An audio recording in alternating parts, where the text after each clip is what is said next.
Anda masih bingung dengan masalah NIB?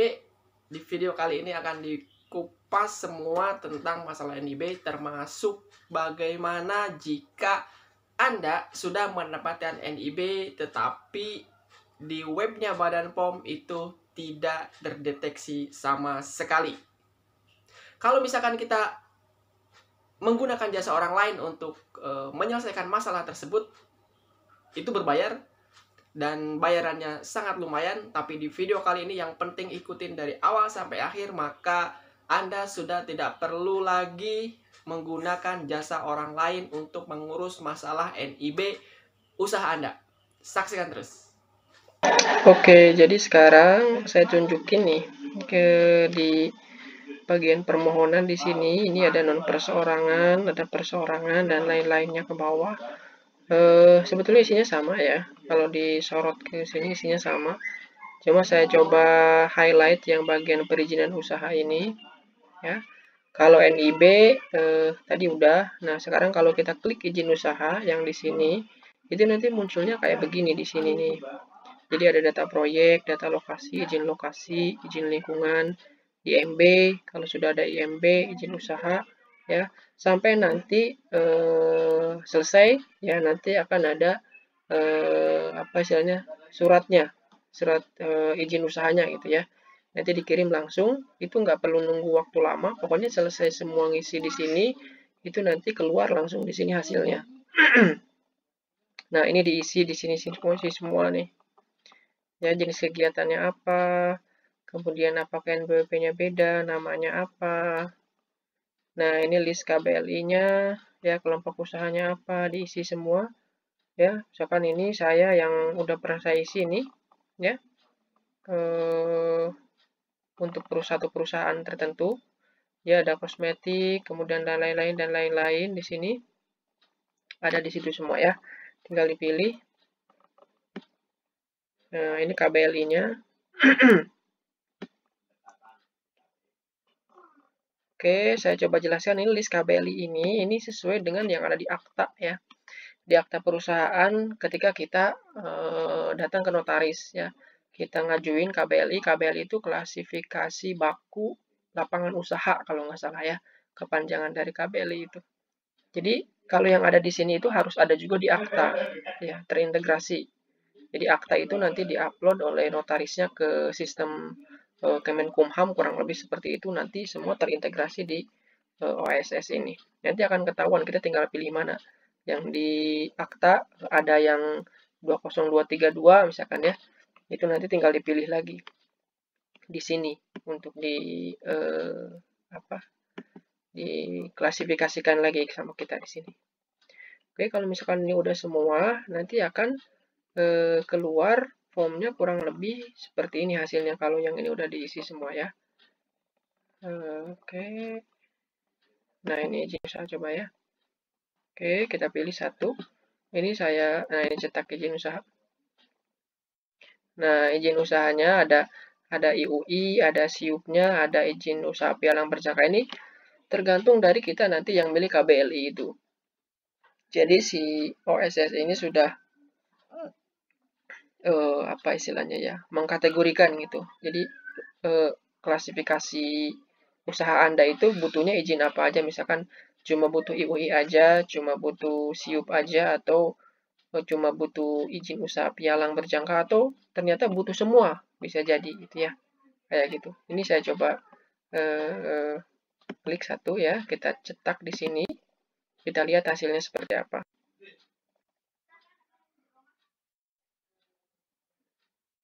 Nah, kayak gini nih hasilnya. Tuh kan, hasilnya kayak begini. Nah, kalau misalkan kita ada perubahan, ini saya buat tanggal 31 Desember 2019 nih. Cuma kemarin tanggal 7 April saya ada perubahan sampai perubahan ketiga ya. Perubahan ini karena waktu itu saya belum selesai ngerjain semua ya, dan ternyata tidak terintegrasi ke situs notifikasi Badan POM. Sehingga saya harus mengulang lagi, mengubah lagi beberapa parameter yang ada di sini. Di tanggal 7 April saya ubah, sampai akhirnya saya bisa mengintegrasikan OSS ini dengan situs yang ada di Badan POM. Kalau kemarin nggak terdeteksi, NIB saya di Badan POM nggak ada. Nah, ini ya nanti keluar lampiran izinnya, ini yang telah memenuhi komitmen atau efektif ada di sini semua ya. Nanti teman-teman kalau yang ada di sini tergantung KBLI yang dipilih di akta ya, yang waktu ke notaris itu apa aja. Kalau yang badan usaha ya. Nah, ini kan beda-beda KBLI-nya tuh. 1, 2, 3, 4 tergantung yang kita pilih yang mana. Nah, itu kalau izin usaha ya. Izin usaha itu sudah ada semua. Ini di sini. Kalau yang lainnya juga sama aja sih. Nanti keluar sertifikatnya lah kurang lebih begitu. Ya.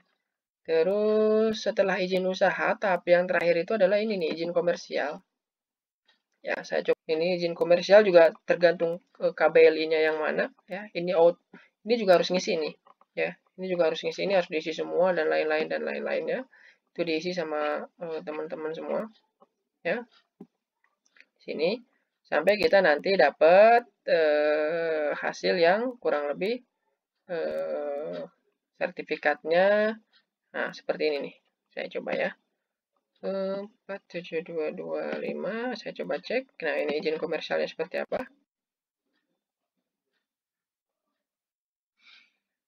Nah, ini. Ya, izin komersialnya juga sama. Ada sertifikatnya lah, kurang lebih begitu ya.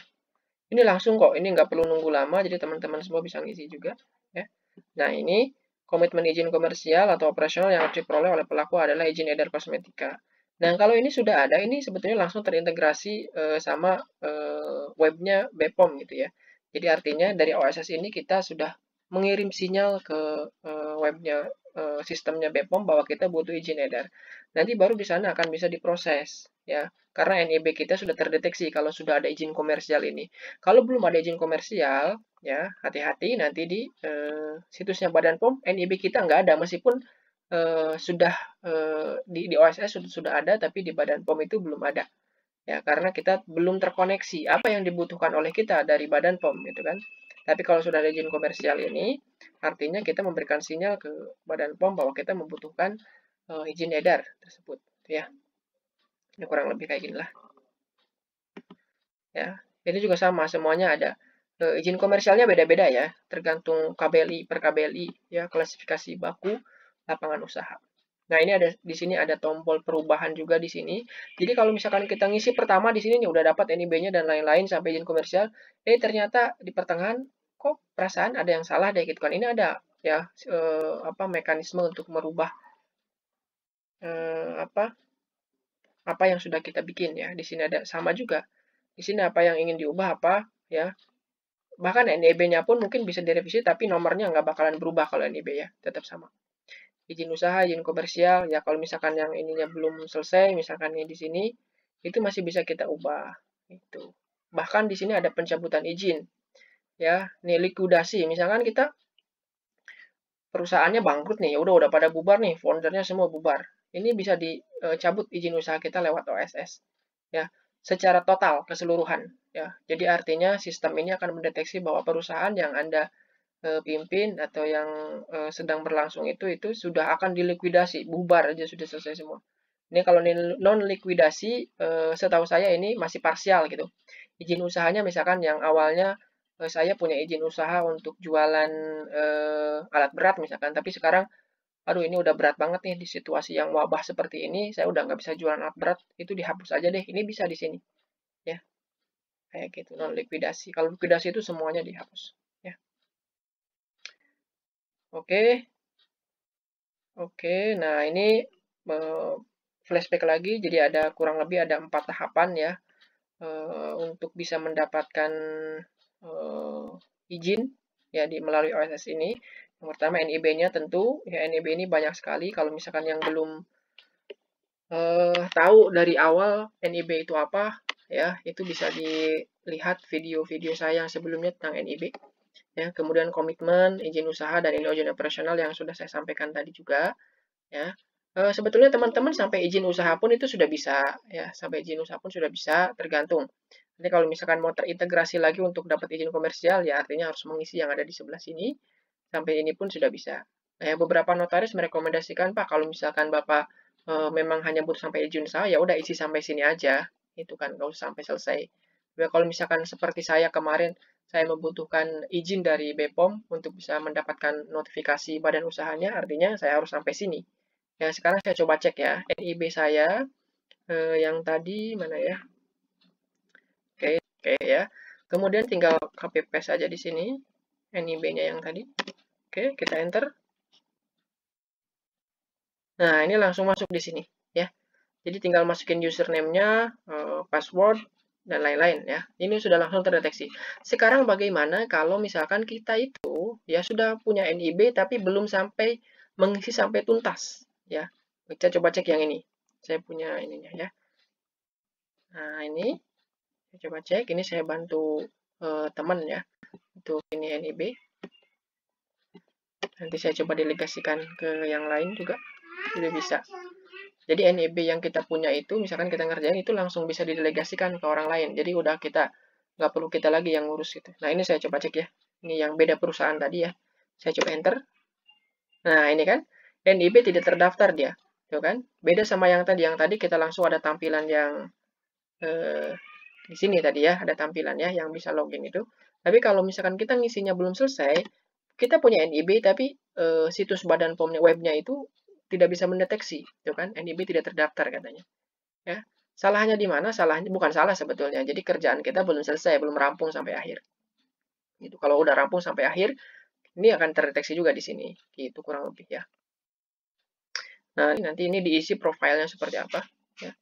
Perizinan berusaha. Kalau misalkan masih bingung, ini panduan pengguna. Kalau masih bingung lagi, ya silakan komentar di channel ini ya.